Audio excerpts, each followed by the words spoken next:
Why are creative people often messy? The images you're looking at are the desks of Albert Einstein, Thomas Edison, and Steve Jobs.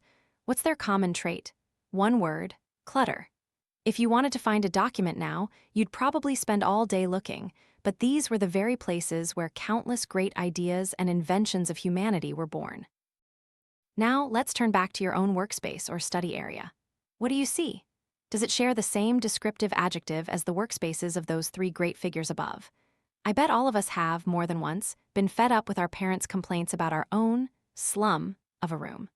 But if you're working in a creative or artistic field and you feel that a messy desk can stimulate your creativity, then boldly present to your parents the following reasons why they should just let you be messy. The first reason: messy people are more creative because they are focused on generating ideas and will clean up when they have time. Naturally, a creative person often doesn't have time to clean and organize everything because most of their time is dedicated to producing ideas. Eric Abrahamson, co-author of the book A Perfect Mess: The Hidden Benefits of Disorder, argued that when an artistically inclined person comes up with an interesting idea, they tend to overinvest in it. Ideas can easily slip away if one doesn't know how to grasp them. Once they're in the zone, they become so engrossed in their work that they forget about organizing their belongings. Furthermore, cleaning is often seen as a method to reduce stress and fatigue. During the process of tidying up one's living space, thoughts about pressure or the daily grind of making a living are usually set aside. At that moment, a person's mind is completely focused on the tasks they are doing. For example, folding clothes requires pulling everything piled up in the closet out first, checking what's still wearable and what's not, then sorting them, deciding which go in which drawer, which to hang, which to fold, and if hanging, by color or purpose. Organizing a bookshelf also involves sorting by book type, putting pens in specific holders, and deciding if certain papers are still useful. This means that messy people aren't intentionally untidy. Messy doesn't mean unhygienic. Pay attention. When a messy person places an item somewhere, they tend to remember the asterisk last place they left it, not necessarily where its asterisk always supposed to be. In reality, that seeming chaos often has its own organization. In his book, Abrahamson also shared that clutter is not the absence of order. A messy desk can signify a prioritization of important items. Urgent tasks or tools tend to be close at hand and right on top of that clutter. In doing so, it inadvertently creates a perfect mess. We must not equate an organized, messy individual with someone who is haphazardly untidy.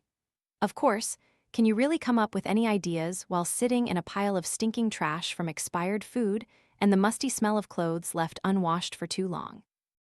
A messy person will clean up once their creative task is complete, and they don't use messiness as an excuse for poor hygiene. The second reason creative people are often messy is that this workspace allows them to break molds and generate unique ideas. From a personality perspective, those who like cleanliness also love tidiness and order. These individuals are influenced by family traditions, established habits, and sometimes even a conservative nature. Meanwhile, someone who can tolerate a desk full of miscellaneous items might also be living with unanswered questions, allowing their mind to freely speculate and seek answers.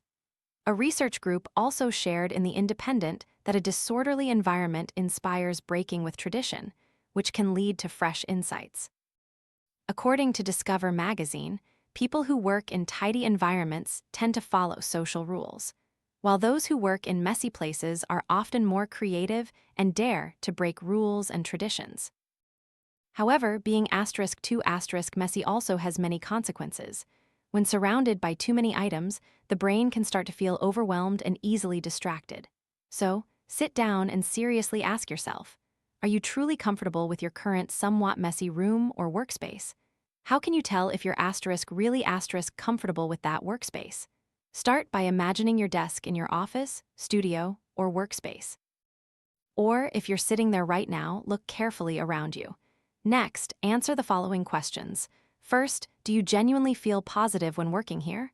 Second, does working at this desk every day bring you joy?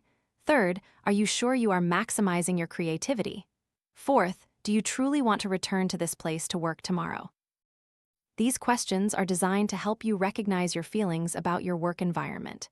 If you answer yes without hesitation, your level of job satisfaction is quite high.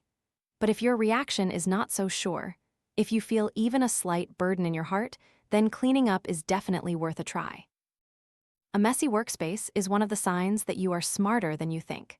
This doesn't mean that tidy people aren't smart, and people shouldn't intentionally turn their workspace into a chaotic mess just to prove they're brilliant. A tidy environment will help workers increase productivity and improve work efficiency, because tidiness saves time spent searching for items when needed. However, messiness stimulates human creativity. We also shouldn't use it as an excuse for our own indiscipline, claiming, "I have to be messy to be creative."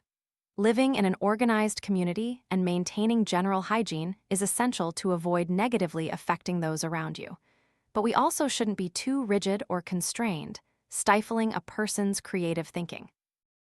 In summary, this issue is raised so that each of us has a less rigid perspective. Understanding that messiness within limits, understanding ourselves and others, allows us all to live harmoniously and happily, right?